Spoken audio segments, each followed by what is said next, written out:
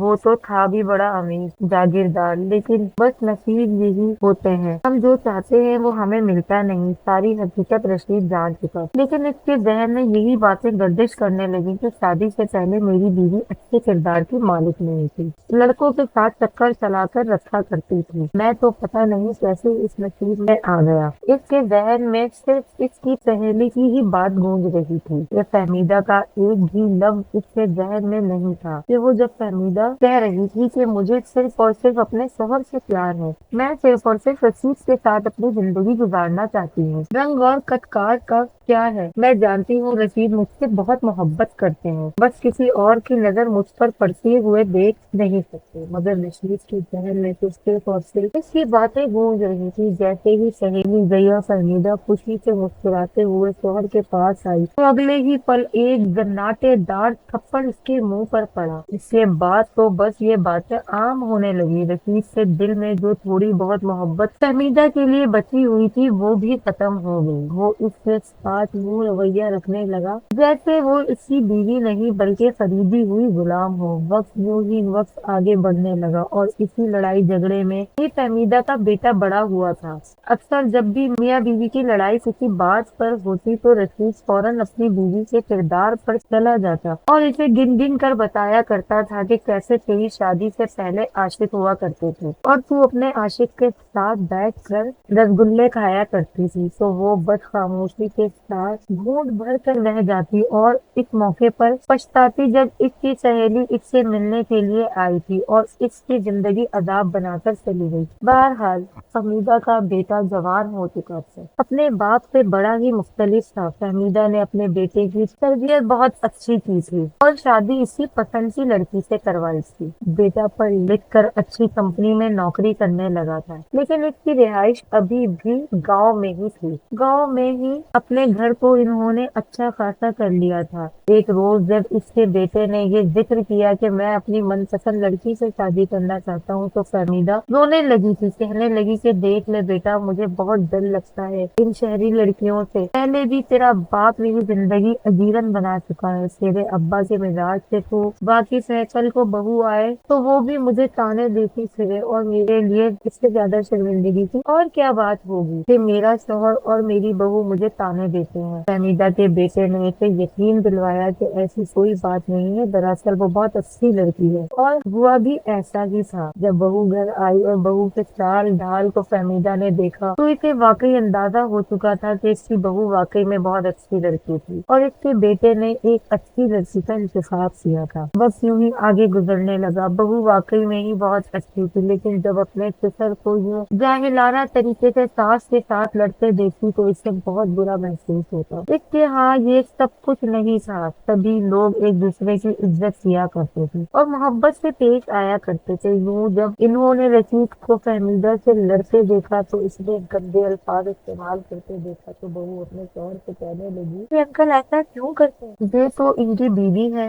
دکھ سکھ کی ساتھی ہے، یہ بیچاری تو خاموشی سے ہر دکھ برداشت کرتے ہیں اور ہر ایک چیز سہتی رہتے ہیں، ان کے سر سے تو کبھی دوپٹہ بھی اترتا نہیں۔ دیکھا میں نے ہر وقت فہمیدہ کو کسی ورد اور تسبیح سے مشغول دیکھا ہے، آج تک نہ انہوں نے مجھے کسی بات پر ٹوکا، نہ نظر اٹھا کر کبھی دیکھا، پھر کیوں رشید انکل نے ان کی زندگی عجیبن کر رکھی ہے۔ اور فہمیدہ کا بیٹا کیا بتاتا کہ بس باپ کی سوچ ہی ایسی ہو چکی ہے۔ اس روز بھی فہمیدہ جب پڑوس میں قرآن خوانی کے لیے گئی تو جیسے ہی گھر سے نکلی تو اس کے گھر سے نکلنے والا مرد فہمیدہ سے ٹکرا گیا۔ ٹکراؤ میں بحث تو ہو چکی تھی، دونوں نے ایک دوسرے کو ہاتھ نہیں لگایا تھا، لیکن اس کے باوجود جب گلی میں آتے ہوئے رشید نے جب منظر دیکھ لیا تو غصے سے آگ بگولا ہوا اور گھر آ کر فہمیدہ کو بہت مارا۔ فہمیدہ تو اونچی آواز میں رو بھی نہیں سکتی تھی کہ اگر پڑوس میں آواز گئی تو لوگ ہمارے گھر میں جمع ہونا شروع ہو جائیں گے۔ بہو نے آ کر ساس کو بچانا چاہا مگر رشید نے پہلے اسے منع کر دیا کہ خبردار میرے پاس آنے کی کوشش کی تھی ورنہ تیرا بھی یہی حشر کر دوں گا۔ وہ تو شہری لڑکی سے سسر کی اس بدتمیزی پر غصے میں آ گئی تھی، وہی غصے میں سسر کو کہنے لگی کہ آپ کو شرم نہیں آتی، بیوی ہے آپ کی ماتحت غلام نہیں ہے جو آپ ان کے ساتھ اس طرح کے رویے رکھ رہے ہیں، خدا کا خوف کرے، آپ کو ایسا کرنے سے پہلے 100 مرتبہ سوچنا چاہیے۔ بہرحال وہ وقت بھی آیا جب فہمیدہ اپنی بہو کے گلے لگ کر پھوٹ پھوٹ کر رونے لگی اور رو رو کر کہنے لگی کہ میرا شوہر میرے ساتھ یہ ظلم و زیادتی کرتا ہے اور وجہ بھی بتا دیں کہ وجہ بھی کیا ہے۔ بہو اپنی ساس کو تسلی دیتے ہوئے کہنے لگی کہ بس آپ ان کے سامنے جایا ہی نہ کریں، آئندہ کے بعد سسر کے جو بھی کام وغیرہ ہوں گے میں خود کر لیا کروں گی، آپ نہ ہی ان کے سامنے جائیں گی اور نہ ہی ان کو شک کرنے کی ضرورت پڑے گی۔ تھوڑا بہت وقت آگے بڑھنے لگا تھا، گھر میں تھوڑا سکون بھی آنے لگا تھا کیونکہ فہمیدہ ہر وقت گھر میں ہی کمرے میں بند رہنے لگی تھی۔ اگر سودا صرف لانا ہوتا تو فہمیدہ کا بیٹا یا بہو جا کر لے آیا کرتی تھی۔ ایک روز بہو کی طبیعت کافی خراب تھی اور بیٹا بھی گھر پر نہیں تھا، اس لیے فہمیدہ خود ہی چادر کر کے پیسے لے کے سامان لینے کے لیے چلی گئی، لیکن رات ہو چکی تھی، ابھی تک واپس نہیں آئی تھی۔ فہمیدہ کی بہو کب سے بخار میں تب سو رہی تھی، جب مغرب کی اذان سن کر اس کی آنکھ کھلی، باہر آئی تو سسر باہر ہی چارپائی پر بیٹھا تھا، بیٹا بھی آ چکا تھا، لیکن سب یہی سمجھ رہے تھے کہ فہمیدہ ابھی بھی کمرے میں ہی ہے۔ لیکن بہو نے یہ تو کہہ کر بم پھوڑ دیا کہ آنٹی ابھی تک گھر واپس نہیں آئی، جا کر دیکھیں کہاں رہ گئے، کہیں ان کی طبیعت وغیرہ تو راستے میں خراب نہیں ہو گئی۔ دونوں ہی باپ بیٹا چونکے، سوال کرنے لگے کہ آخر ہوا کیا ہے، فہمیدہ کدھر چلی گئی۔ بہو روتے ہوئے کہنے لگی کہ وہ تو سبزی لینے کے لیے گئی تھی